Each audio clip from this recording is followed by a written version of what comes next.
The third lab of the semester is titled the Black Hole Lab. In this lab, a star is orbiting around a black hole. There is no way to measure the mass of a black hole based on its size or weight because it cannot be seen. However, it can be calculated based on its interactions with other surrounding objects.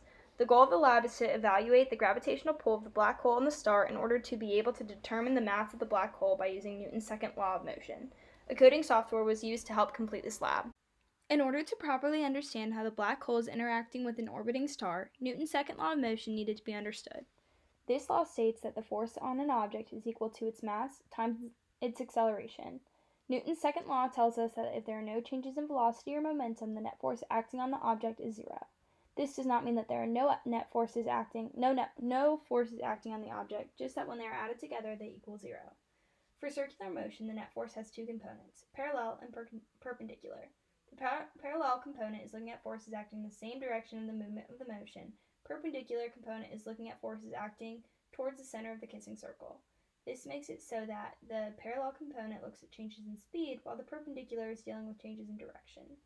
The net force for circular motion is equal to the net force in the parallel direction plus the net force in the perpendicular direction.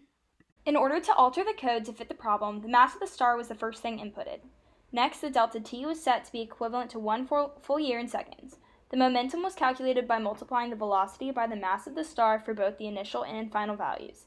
The delta v and delta p equations involve subtracting the initial value by the final value. The dp/dt was found by dividing the change in momentum by the change in time. In order to find values for the perpendicular and parallel components, the p-hat was found by dividing the initial momentum by its magnitude. Then the change in magnitude of the dp/dt was found by subtracting the initial from the final momentum and dividing by the change in time. The net force in the parallel component was set by multiplying the magnitude of the dp/dt by the p-hat value. The dp/dt perpendicular was found by subtracting the perpendicular component by the total value.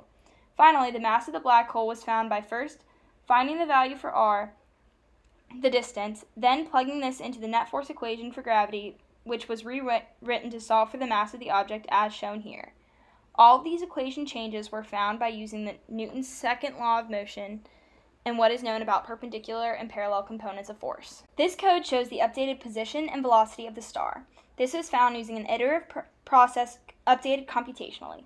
Next, the arrows for the output were updated. Each of these arrows are located where the star is currently positioned, and they show the scale of the force, the total net force, the parallel force, and the perpendicular force, and the magnitude of the vectors that describe them.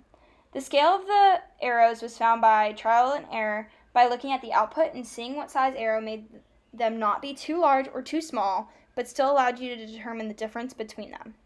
Here you can see the output of the code where the different arrows represent the different force vectors. You can also see that as it runs, it's collecting data about the position of the star at that current moment. Here you can see the results of the data. These values show the value of the force in newtons of the total net force, the parallel, and the perpendicular components, and it also tells you the mass of the star, which is found, or the mass of the black hole, which is found to be 1.57 times 10 to the 34th kilograms. Now time for some discussion. By using the momentum principle, you can tell that there's a direct correlation between net force and the change in momentum over time. This is shown here as the equation is rewritten to solve for the net force. The equations for perpendicular and parallel components slightly differ because they only account for a certain part of the net force. For parallel, the speed, and for perpendicular, the direction. They differ because the net forces are the actual gravitational pull acting on the star values, while the dp/dt, or the change in momentum over change in time, represents the star's actual response to these forces.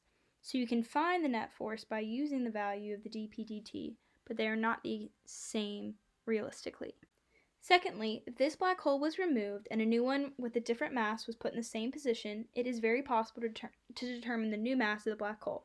This could be done by using the same computer program and looking at the new gravitational pull, the new net force, on the black hole or on the star over time and how this changed. In the equation for force of gravity, the only value that would change would be m2, and we would know the value for m1, the distance, the gravitational constant, and the net force due to gravity could be calculated.